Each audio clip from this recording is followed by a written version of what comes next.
Buwan ng horoscope para sa Disyembre. Sagittarius. Ang mga taong may zodiac sign na Sagittarius, magkakaroon kayo ng pagkakataon na magkaroon ng mga bagong simula ngayong buwan. Ito ay posible dahil sa magandang mga kalagayan mula sa araw, Mars at Mercury. Ngunit, may mga maliliit na problema pa rin dahil sa impluwensya ng Saturn upang paalalahanan kayo na ang tagumpay ay dumarating matapos ang mga pagsubok. Sa inyong love horoscope, may mga hindi pagkakaintindihan sa pagitan ninyo at ng inyong partner ngayong buwan. Maaaring mag-isip kayo na tapusin ang relasyon, ngunit kinakailangan ninyong maging pasensyoso upang maiwasan ang mga tiyak na sitwasyon. Matapos ito, maaari ninyong maramdaman ang pagbabago sa inyong love life habang nagsisimula ang buwan. Maaari rin kayong magplanong magbakasyon kasama ang inyong partner upang maging mas magkasundo kayo.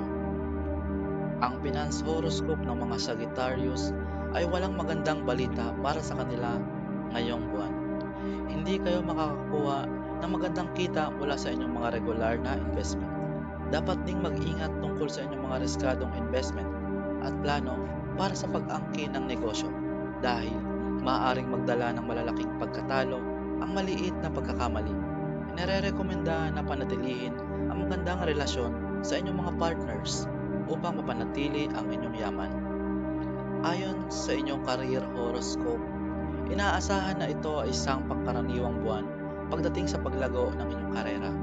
Dapat kayo mag-focus sa pagpapanatili ng maayos na relasyon sa inyong mga kasamahan sa trabaho upang maiwasan ang mga problema sa inyong ginagawa sa trabaho. Sa halip na maghanap ng bagong trabaho dahil sa depresyon, dapat kayong mag-focus sa paglutas ng mga problema sa pamamagitan ng paghahanap ng mga pangunahing dahilan sa likod nito. Sa wakas, sinasabi ng health horoscope na mapapabuti ang inyong kalagayan sa kalusugan sa tulong ng tamang konsultasyon sa isang doktor at pagsunod sa tamang diet at exercise routine. Makita ninyo ang pagpapabuti mula sa mga matagal nang nararamdaman ninyong sakit ngayong buwan.